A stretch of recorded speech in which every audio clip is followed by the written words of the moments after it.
Nense ez'abaana abato leero n'agenda n'asuubula kago enkya n'agula emmotoka 10 ezitambuza ebintu next day n'ofuna akeedi namba nga yeeteekebwamu ebintu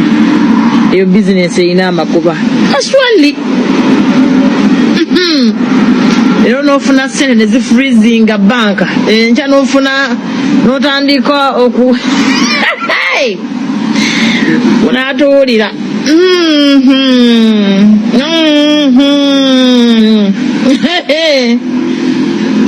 wamma gwe kola mpola ebibyo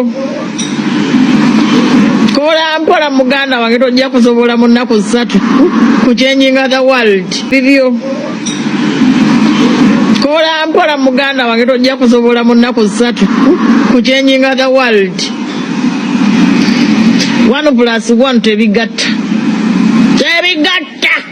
iya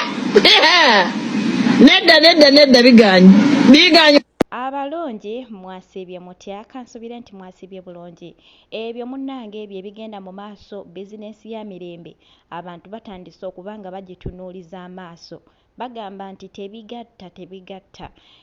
ndabye comment section nga munnanga abantu bangi kiraga nti balina kibabadde basuspectinga naye nga batya okuvaayo okubanga bakola ki nga bakyogerako naye nga bw'omanyi musawo nti mukyala mmekete ye tatya byokya tatya biduduma ye yavuddeyo n'abyogerako naye nga nze ng'omuntu sigenda kubirumiriza kubanga sibirinaako bukakafu ate siina kuba nti nnumiriza omuntu yenna oba okusalira omuntu yenna omusango okuleka mukama waffe Yesu Kristo. Kaakati gwe kyenkukubiriza mukwano gwange nywerera mu Kristo kubanga ebirungi biri wa Katonda. Tetuyayanira nnyo bintu bya nsi. Ebintu byonna bye tuyayanira wano ku nsi tugenda kubireka munnange byebyo naye nga mukama bankumire nnyo mweraba.